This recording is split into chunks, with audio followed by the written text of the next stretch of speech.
Hi friends, welcome to Biology Simplified Tamil. நான் உங்க Senthilnathan. Principles of Inheritance and Variation சாப்டரில் Pedigree அனாலிசிஸை கொடுத்து ஒரு கிரியேட்டட் கொஷின் கேட்டிருந்தாங்க.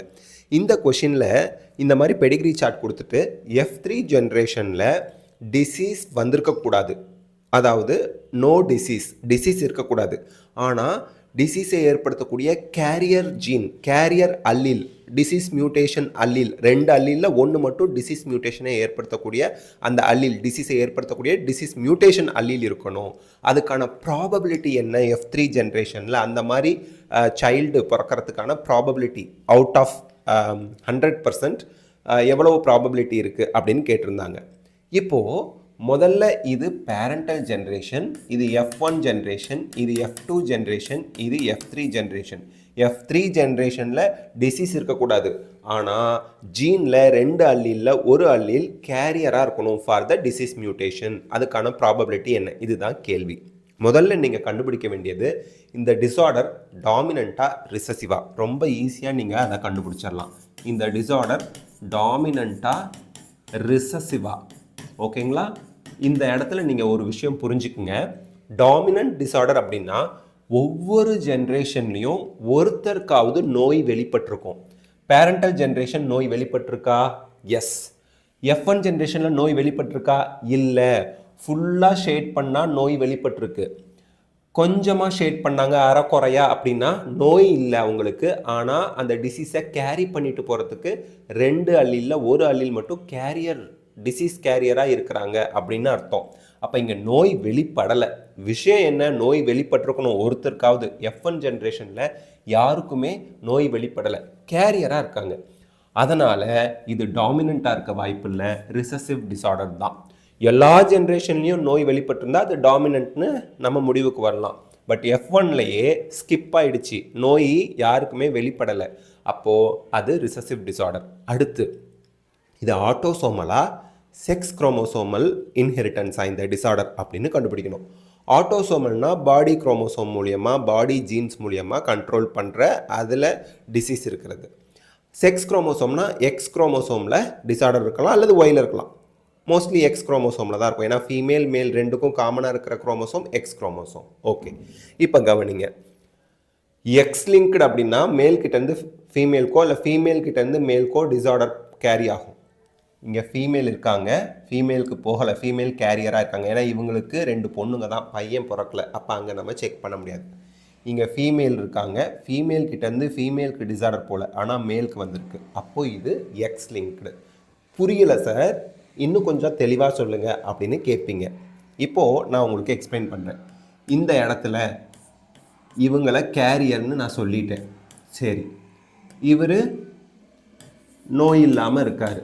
ஆட்டோசோமலாக இருந்திருந்தா இது இந்த எக்ஸ் குரோமோசோம்லேயும் இந்த டூ டைப்ஸ் ஆஃப் எக்ஸ் குரோமோசோமை இவங்க ப்ரொடியூஸ் பண்ணியிருப்பாங்க, ஃபீமேல். ஓகேங்களா? கேரியராக இருக்கவங்க.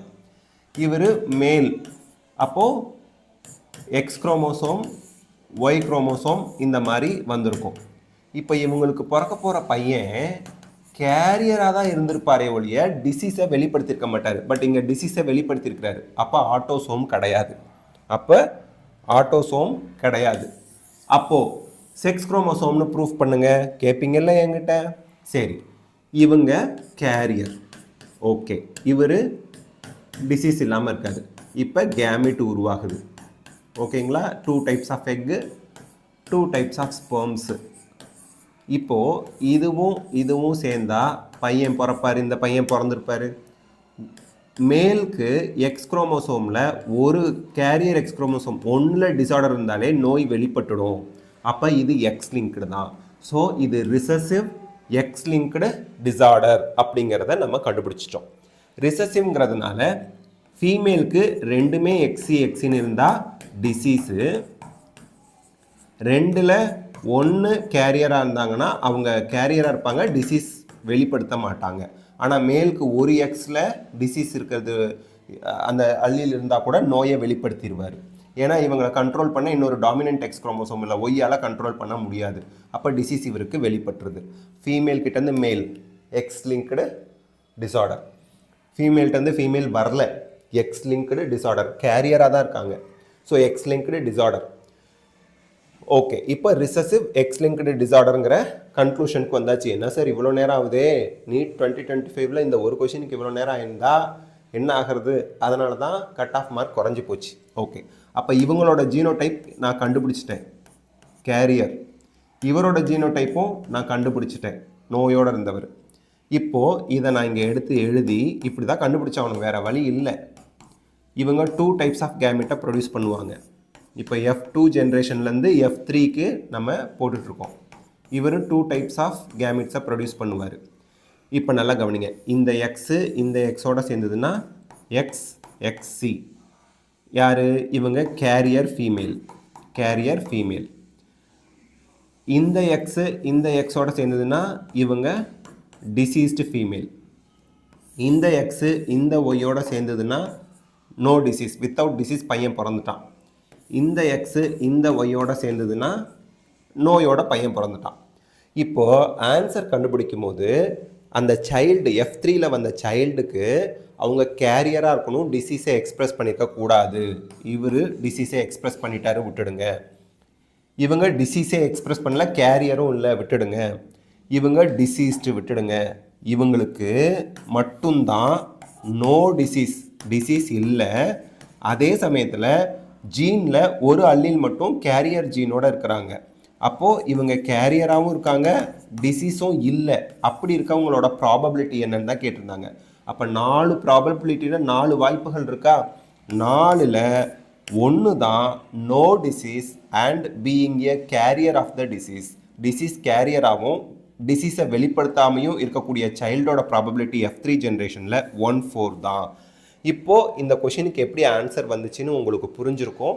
இந்த கொஷினை டீச் பண்ண சொல்லி ஸ்டூடெண்ட்ஸ் கமெண்ட் செக்ஷனில் கேட்டிருந்தீங்க. நம்ம போடுற ஷார்ட்ஸ், நீட் PYQ ஷார்ட்ஸ் போடுறோம்ல, ஸோ அதனால் நம்ம இதை எக்ஸ்பிளைன் பண்ணி போட்டிருக்கோம். கண்டிப்பாக இந்த ஆன்சர் அண்ட் இந்த எக்ஸ்ப்ளனேஷன் உங்களுக்கு சாட்டிஸ்ஃபைடாக இருக்கும். அப்படி சாட்டிஸ்ஃபைடாக இருந்தால் கமெண்ட் செக்ஷனில் எஸ்ஆர்னு போட்டிங்கன்னா I will be very happy.